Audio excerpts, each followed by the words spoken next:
두 명과 함께 우리 대만으로 해피 투어 행복한 여행을 여러분이 기도해 주시고 협력해 주셔서 잘 다녀왔습니다. 난생 처음으로 비행기를 타고 여행 가신 분도 계셨고요. 또 결혼하신 지 약 8년 정도가 됐습니다만 신혼여행을 못 갔었는데 이번에 미루었던 신혼여행을 가셨던 분도 계셨고요. 개모임이나 세상 모임 가면 술 먹고 자고 그래서 가고 싶어도 못 갔던 분들이 이번에 많이 오셔서 좋은 시간들을 가졌습니다. 기도해 주시고 협력해 주셔서 감사의 말씀을 드립니다. 교회 행사가 있을 때마다 여러분이 많이 참석하셔서 그런 모든 행사를 통해서 또 은혜 받고 새로운 것들을 깨닫는 여러분들이 되셨으면 좋겠습니다. 요즘 6월달이 시작하면서 제 안에 한 가지의 고민이 있었습니다. 그것은 과연 우리 교회가 성령과 함께하는 교회인가 하는 것입니다. 성령으로 함께하는 교회, 성령이 역사하는 교회인가, 아니면 사람의 생각이나 사람의 지혜나 사람의 말이 주관하는 교회인가 하는 고민이었습니다. 2016년도도 이제 절반이 다 끝나가고 있는데 처음에 시작은 열심히 새 일을 행하고자 하는 마음으로 시작을 했습니다만 2달이 지나고 3달이 지나고 이제 6개월쯤 지나게 되면 그러한 새로운 일을 시작하고자 하는 마음도 사그라들게 되고 점점 힘들어지는 세상의 일들, 바쁘고 분주하고 잘 마음먹은 대로 되지 않는 일들 때문에 여러분들이 혹시 성령을 잊어버리고 성령을 무시하고 내 마음과 내 생각대로 살아가지는 않을까 하는 고민이 제 안에 있었습니다. 그래서 이번 6월달 얼마 남지 않은 시간 동안에 그리고 얼마가 될지 모르겠습니다만 성령에 대한 설교, 다시 한번 우리 안에 이 2016년의 하반기를 사람의 생각이나 사람의 말이나 사람의 지혜와 지식으로 이끌려가는 인생이 아니라 성령이 이끌어가는, 할렐루야, 내 인생을 성령이 역사하는, 내 가정, 내 사업장, 내 교회, 우리가 봉사하고 있는 기관, 구역, 모든 교회의 기관들마다 사람의 생각이 아니라 성령으로 역사하는 시간들이 다시 일어나야 되겠다 하는 마음이 있어서 이제 오늘부터 해가지고 성령으로 함께하는 시간들을, 성령에 대한 설교들을 좀 나누어 보려고 합니다. 오늘은 그 첫 번째 시간으로 성령의 역사에 대한 이야기입니다. 성령의 역사. 오늘 본문은 예수님께서 부활하신 지 40일이 지나고 이제 승천하시기 직전에 예루살렘을 떠나지 말고 내게 들은 바 아버지의 약속하신 성령을 기다리라 하시면서 너희는 몇 날이 못되어 성령으로 세례를 받으리라 하고 성령에 대한 이야기를 하셨습니다. 그래서 제자들은 예수님의 이와 같은 말씀들을 생각하면서 마가의 다락방에 모여서 합심해서 열심히 기도하며 성령의 강림의 날을 사모하면서 기다리고 있었던 거예요. 그때 마침내 이제 오늘 본문에서 감람산에서 승천하신 날로부터 열흘째 되던 예수님이 승천하신 지 열흘이 지난 날 오순절 날에 성령 강림의 사건이 있었다 하고 오늘 성경은 이야기를 해요. 이 성령 강림의 사건은요, 교회의 생일과도 같습니다. 이 성령 강림을 통해서 교회가 시작됐기 때문에 성령이 강림한 그날은 교회의 생일과도 같은 날이다 하는 거예요. 호련히 하늘로부터 급하고 강한 바람 같은 소리가 있었고 불의 혀같이 갈라지는 것들이 있었고 저희에게 보여서 각 사람 위에 임하여 있더라 하고 성령이 임한 사건을 오늘 본문은 기록하고 있습니다. 그래서 사람들이 성령의 충만을 받고 서로 성령의 역사로 방언하기 시작하게 되었다라고 이야기를 합니다. 성령으로 교회가 시작된 겁니다. 때문에 교회는 성령의 공동체입니다. 교회는 성령의 공동체입니다. 사람의 지식을 모아놓거나 사람의 경험을 모아놓거나 많은 사람들을 그저 모아놓는 그런 모임이 아니라 교회는 성령이 역사하는 성령의 공동체라는 것입니다. 왜 그렇습니까? 교회의 시작이 성령 충만으로부터 시작됐기 때문에 그렇다는 거예요. 성령의 충만한 역사, 성령의 충만한 자리에 모였던 120여 명의 많은 제자들로부터 하나님의 교회가 시작되었기 때문에 교회는 성령의 공동체이어야 한다는 것입니다. 교회를 에클레시아라고 말을 합니다. 에클레시아는 불러냈다 하는 뜻입니다. 불러냈다. 세상 가운데서 구원받는 자리로 불러냈다. 믿음이 없던 자리에서 믿음의 자리로 불러냈다. 구원받지 못할 자리에 있던 사람을 구원받는 자리로 불러냈다는 뜻입니다. 그런데 그 불러내는 역사를 성령이 하셨습니다. 여러분이 오늘 이 자리에 앉아서 예배드리고 하나님 앞에 나와 앉아있는 이 자체가 하나님께서 성령님을 통하여 여러분을 이 자리에 불러내 앉히신 줄로 믿습니다. 그래서 교회는 성령의 역사입니다. 성령이 불러내서 앉히고 성령이 불러내서 찬송하게 하고 성령이 불러내서 말씀을 들을 때 아멘으로 화답하게 하고 성령이 그 안에 역사해서 이 말씀대로 살아야지 하고 다짐하고 결단하게 하는 교회는 성령의 역사인 것입니다. 때문에 교회는 건물도 아니고 교회는 율법에 의한 제사를 드리는 형식도 아니고 불러냄을 받은 백성 성령의 말씀에 순종해서 불러내셨을 때 응답하여 자리에 나와 하나님의 말씀 앞에 순종하는 성령의 성도들이 모이는 것, 그것이 바로 교회라는 거예요. 사랑하는 성도 여러분, 하나님께서 불러내셨다. 성령을 통하여 나를 불러내셨다.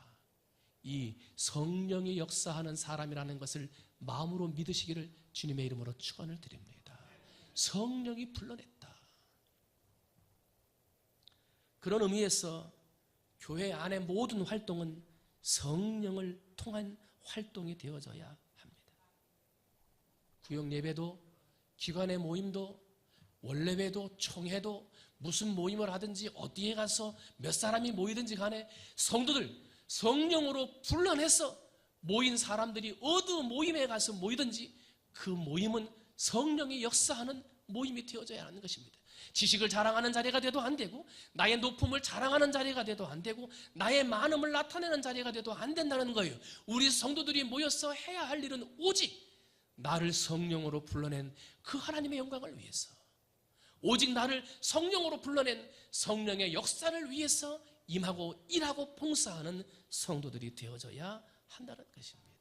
여러분, 성령님의 역사하심으로 일하시기를 주님의 이름으로 축원을 드립니다.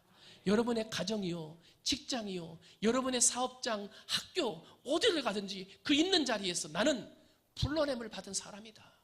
나는 성령이 역사하는 사람이다. 이 믿음을 가지고 살아 성령의 공동체, 성령의 역사를 이루어 나가는 성도님들이 되셔야 될 줄로 믿습니다. 그런 의미에서 성령은 살아 움직여야 합니다. 그런 의미에서 성도와 교회는 생명체이어야 합니다. 그저 죽은 존재로 앉아있어서는 안 됩니다. 하나님이 나를 불러냈을 때는 분명한 목적이 있다는 것입니다. 나를 불러냈을 때는 분명한 뜻이 있다는 것입니다. 그 뜻을 위해서 우리는 살아 움직여야 한다는 것입니다. 아무리 세월이 바뀌고 시대가 바뀌고 신세대가 와고 과학을 정말 오늘날의 과학을 새로운 과학이 주도한다 하더라도 우리의 삶은 성령의 역사로 이끌림 받아야 하는 것입니다. 지식에 이끌려가도 안 되고 경험에 이끌림되어도 안 되고 세상의 지식에 세상의 과학에 끌려가도 안 됩니다. 우리는 오직 성령에 끌려가야 할 성령의 사람들인 것입니다. 교회도 마찬가지입니다. 교회의 부흥을 위해서 사람들이 인위적으로 노력을 하고 이러저러한 프로그램들을 가지고 교회를 성장시키려고 해도 교회는 성장할 수 없습니다. 왜냐하면 교회는 살아 움직이는 성령의 공동체이기 때문에 그렇습니다. 교회는 사람들이 모이는 곳이 아니라 성령으로 불러냄을 받은 성령의 사람들의 모임이기 때문에 이 교회의 부흥과 발전도 성령이 하신다는 것입니다. 때문에 이 교회 안에 성령으로 불러냈다. 하나님이 나를 성령으로 부르셨다. 이 믿음을 가지고 앉아있는 사람들이 많을 때 이 교회가 성령의 교회가 될 것이고 그러한 성령이 살아서 역사하는 교회에 하나님께서 부흥과 성장을 허락하신다는 것입니다. 그런데 안타깝게도 오늘날 많은 성도들이 내가 성령으로 불러냄을 받은 사람이다. 성령의 역사하심을 받은 사람이라는 사실을 잊어버린다는 것입니다.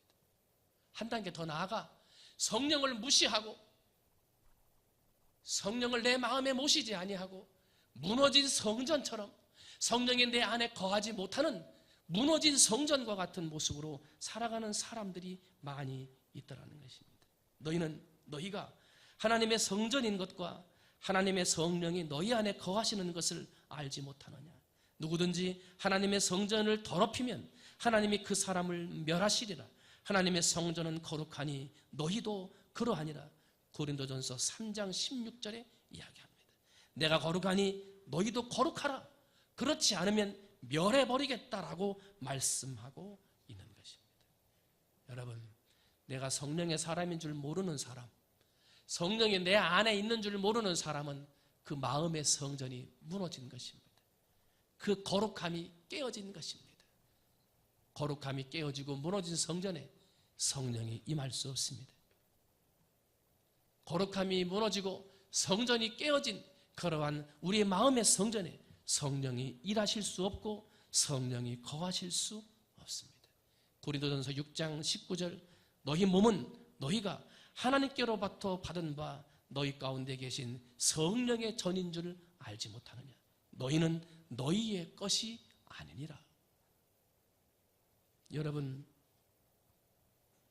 성령을 모시고 성령으로 불러냄을 받은 거룩한 성령의 공동체인 성도들임에도 불구하고 우리는 성령님을 무시하고 살아요. 성령님이 내 안에 있는데도 언행 심사가 거룩하지 못해요. 성령님을 내 안에 모시고 있는데도 하나님 앞에 영광 돌리는 삶을 살지를 못해요. 성령님을 내 안에 모시고 있는데도 그것을 잊어버리고 무너진 성전도 모르고 거룩함을 잃어버린지도 모르고 그냥 살아간다는 거예요. 예배 시간이니까 예배하고 나오라 하니까 나오고 앉아있으라 하니까 앉아있는 성령을 무시한 성령을 잃어버린 삶을 살아간다는 거예요. 사랑하는 성도 여러분, 교회가 아무리 모든 것을 갖추어 있다 하더라도 성령의 인도하심이 없으면, 성령의 조명과 성령의 역사하심이 없으면 아무것도 할 수 없으며 아무런 일도 일어나지 않는 것입니다. 아무리 성도가 교회 안에 앉아있고 예배 자리에 나와 앉아있다 하더라도 성령의 역사하심을 모르고 성령을 내 안에 모시고 살지 못하면 아무리 기도해도 아무리 예배해도 아무런 일도 일어나지 않는다는 거예요. 때문에 우리는 성경에 나타난 성령에 대해서 바로 알아야 하고 성령을 바로 이해해야 한다는 거예요. 그래서 오늘은 그 첫 번째로 성령의 역사하시면 내 안에 깨달아지는 것이 있습니다. 여러분이 이 두 가지를 행할 수 있는 사람이라면 여러분은 성령의 역사하시는 사람이라는 거예요. 그러면 성령이 내 안에 있는지 어떻게 알 수 있는가? 나는 성령의 사람인가? 성령으로 불러냄을 받아 이 자리에 앉아있는 성령의 사람인가? 이것을 어떻게 알 수 있느냐 말이에요. 첫 번째는요, 예수님을 나의 주인 되십니다 라고 고백하는 사람은 성령의 사람입니다. 예수님을 나의 주인이라고 고백할 수 있는 사람은요, 그 안에 성령이 역사하는 사람이라는 거예요. 어느 교회에 여자 집사님이 남편을 교회 데리고 나오기 위해서 10년 이상을 꾸준히 기도하고 노력하고 그렇게 했는데도 남편이 교회에 나오지를 않아요. 그런데 어느 날 갑자기 남편이 여보, 오늘은 교회에 같이 갑시다 그러더래요. 깜짝 놀래가지고 기쁜 마음에 얼른 옷을 더 차려입고 말이죠, 남편을 데리고 차에 태워서 이제 교회로 가면서 가다가 보니까 마음에 걱정거리가 하나 생겼어요. 오늘 목사님이 무슨 설교를 하실라나. 교회에 처음 나가는 남편이 가는데 좀 쉬운 설교, 좀 재밌는 설교, 우리 남편이 그 설교를 듣고 예수님 믿겠다 이렇게 할 수 있는 정말 은혜로운 설교를 좀 하시면 좋겠다 하는 마음으로 기도하면서 이제 교회에 도착을 한 거예요. 얼른 오늘 목사님이 무슨 설교를 하실까 하고 주보를 받아봤더니 주보의 성경 본문이 창세기 5장이에요. 여러분, 창세기 5장이 뭐냐면 창세기 5장에는 이 사람의 이름만 나와요. 아담의 족보가 거기에 기록되어 있거든요. 그래서 누구는 하면서 사람의 이름만 나오는데 대체로 요약하면 이렇게 돼요. 아담은 930세를 살고 죽었다. 셋은 912살을 살다 죽었다. 에노스는 905세를 살다 죽었고, 게나는 910세, 마할랄렐은 895세를 살다 죽었다. 야렛은 960세를 살다 죽었고, 무두셀라는 969세를 살다가 죽었다. 이런 얘기만 나오는 거예요. 마음으로 염려가 돼요. 그러나 하나님을 의지하면서 믿음으로 기도하고 예배를 잘 마쳤어요. 남편이 어떻게 들었을까? 예배 끝나고 나오는데 남편이 아내 집사님의 손을 잡으면서 여보, 다음 주에는 교회에 등록합시다 그러더래요.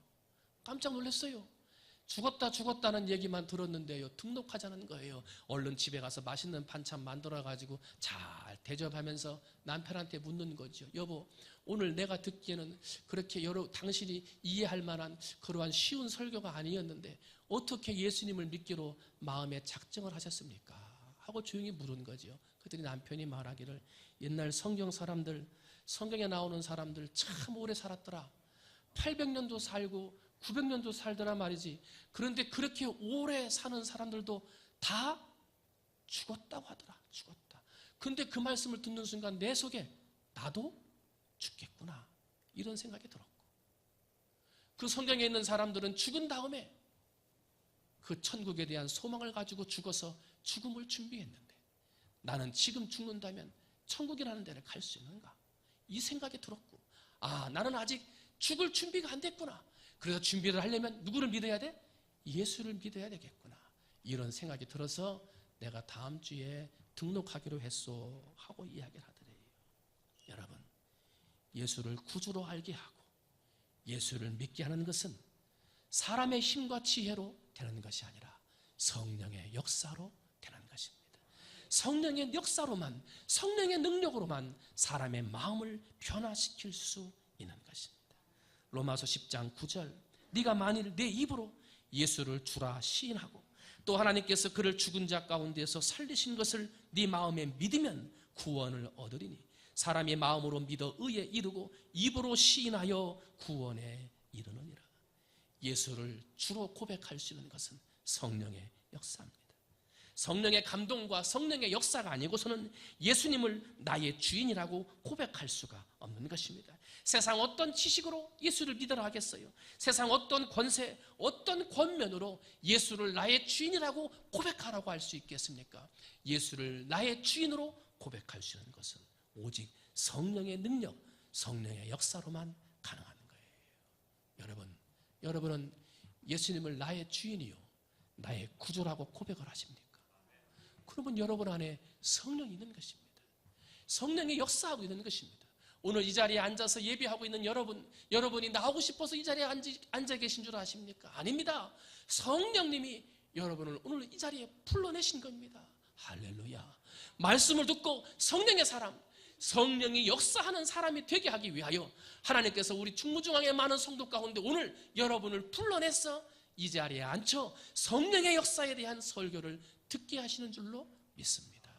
예수님을 나의 주인으로 고백하고 예수님을 나의 구주로 고백하는 여러분의 마음에 성령이 이미 역사하고 계신 줄 믿습니다. 지금까지 전도했는데도 아직 교회 나오지 아니하고 그토록 애쓰고 수고하는데도 예수를 믿지 아니하는 사람들이 있습니까? 염려하지 마세요. 성령의 역사하시는 때 갑자기 변화될 것입니다. 그런 사람들도 한순간에 성령이 역사하면 변화되어질 것이고 예수 앞에 나와 함께 예배드리는 사람이 될 줄로 믿습니다.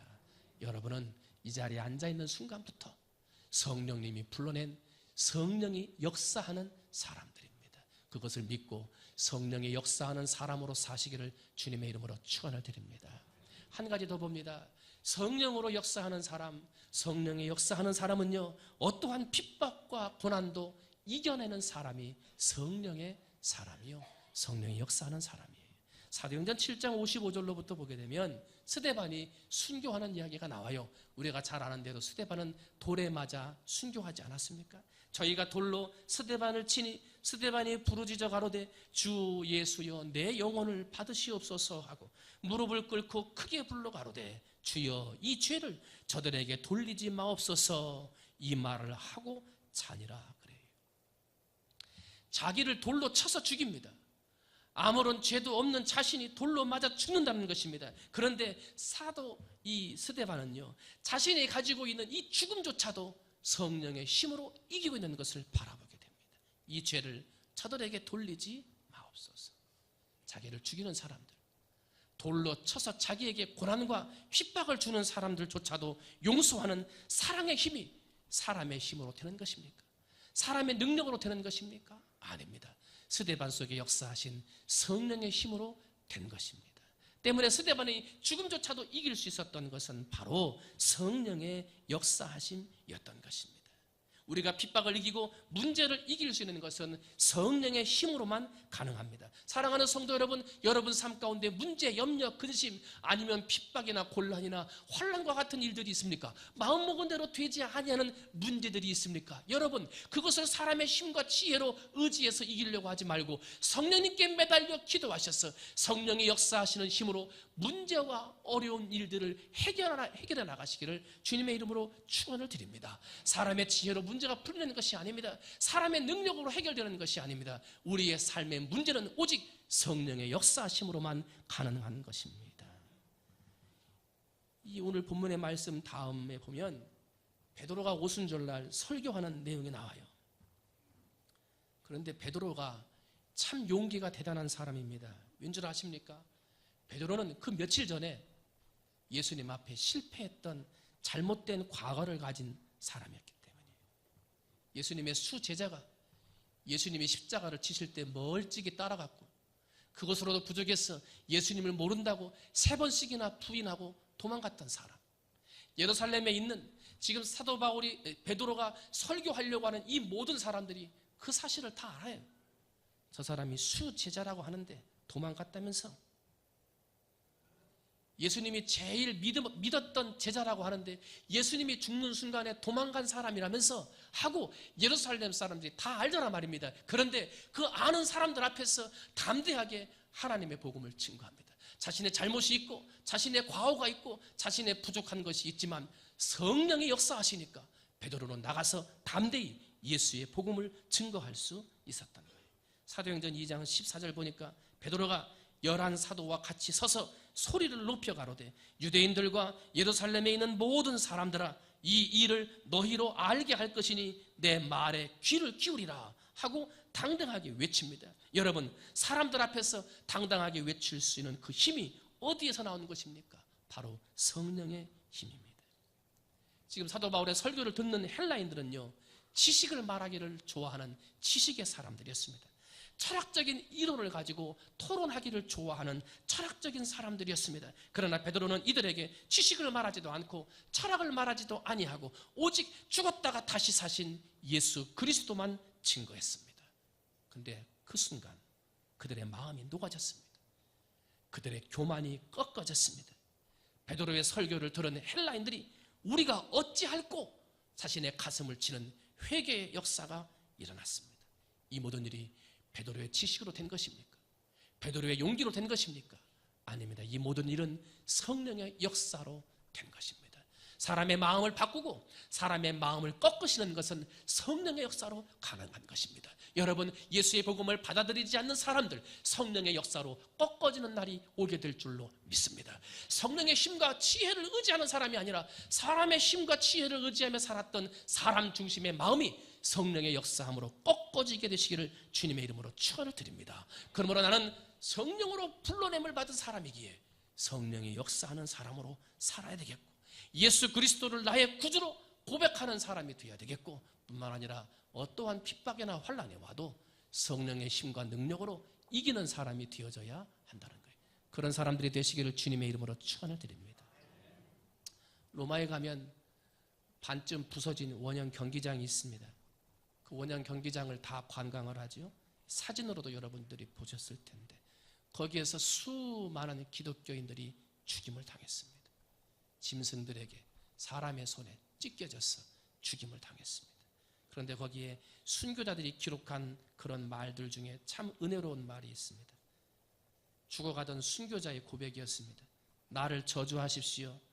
당신들이 나를 저주하면 저주할수록 나는 당신을 더 사랑하게 될 것입니다. 내게 침을 뱉으십시오. 그러나 나는 사랑의 숨결을 풀어낼 것입니다. 나를 찌르십시오. 그러나 나는 사랑한다고 절규할 것입니다. 나를 짐승의 먹이로 던져 버리십시오. 그러면 나는 기꺼이 사랑의 제물이 될 것입니다. 나를 불태워 죽이십시오.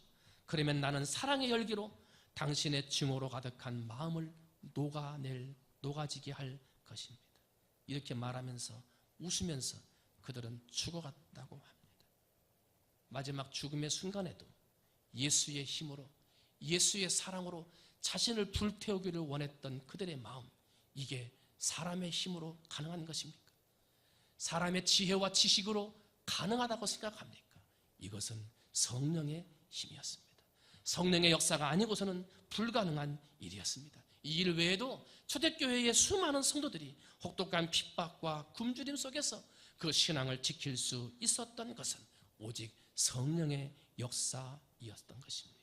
오늘 이 자리에 모르시긴 우리 사랑하는 성도님들이 이와 같은 성령의 역사하는 성도들이 되시기를 주님의 이름으로 축원을 드립니다. 그래서 어느 자리 어느 곳에 있든지 사람의 지혜와 지식으로 사는 사람이 아니라 성령님이 인도하시는 성령의 힘대로, 성령의 역사하신 대로 살아서 성령의 사람, 성령과 함께하고 능력을 행하는 사람들이 되시기를 주님의 이름으로 축원을 드립니다. 말씀을 정리합니다. 오늘 본문은 오순절날이 되어 사람들이 모여 있었다라고 이야기를 합니다. 그들이 다 같이 한 곳에 모였더니 그래요. 성령의 역사는 개인적이기보다는 함께 모여 있는 공동체적인 것이라는 뜻을 담고 있습니다. 혼자서 성령을 경험하는 것보다는 많은 성도들이 함께 모여 있는 곳에 성령의 역사가 더 쉽게 일어남을 가르쳐주고 있습니다. 때문에 우리는 어느 자리에 어느 곳에 있든지 모이는 곳에 열심을 내야 합니다. 주일 예배, 오후 예배, 수요 예배, 금요 철야, 구역 예배, 새벽 예배, 모여있는 어느 날 성령이 임할지 우리는 알 수가 없는 것입니다. 여러분 깨어서 모이는 일에 최선을 다하시기를 주님의 이름으로 축원을 드립니다.